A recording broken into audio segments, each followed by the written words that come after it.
caoutchouc naturel est une ressource renouvelable unique qui reste un élément essentiel dans la fabrication des pneus. Michelin, un des plus grands acheteurs de caoutchouc naturel au monde, s'engage dans la gestion durable et responsable de cette matière première. En 2015, Michelin et Barito Pacific Group ont créé la joint venture Royal Lestari Utama, RLU, pour développer des plantations d'EVA de façon responsable dans 2 provinces d'Indonésie, ravagées par une déforestation illégale et des feux incontrôlés au cours des dernières années. Ma première impression, ça a été beaucoup de colère et de tristesse devant un paysage complètement dévasté, avec des forêts qui brûlent partout, des animaux morts, et en même temps un sentiment d'urgence et l'envie de faire réagir, de changer la situation.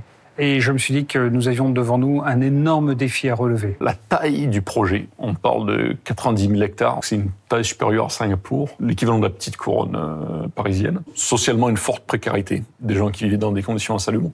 Et du côté faune et flore, un vrai désastre. Un paysage calciné, proche du chaos. C'est un projet qui a clairement 2 objectifs. L'un est agricole. Il s'agit de développer des plantations de caoutchouc naturel durables à une grande échelle, donner du travail aux populations locales et d'éviter que les paysans n'aillent chercher de l'argent en allant détruire la forêt. Et l'autre est environnemental.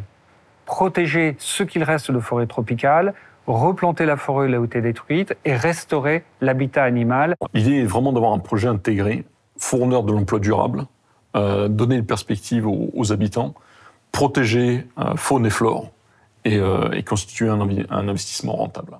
C'est un projet qui s'inscrit dans la durée. 3 difficultés principales. La première, c'est l'éloignement géographique. Jambi, c'est très loin. Deuxième difficulté, c'est la multiplicité des parties prenantes. Troisième difficulté, c'est la pénurie de personnes formées sur place et qu'il a fallu investir beaucoup d'énergie pour la formation. Il y a 2 choses dont on peut être fier. 1, on a donné du travail à des milliers de personnes. 2, on a réussi à protéger des milliers d'hectares de forêts primaires qui auraient disparu, c'est certain.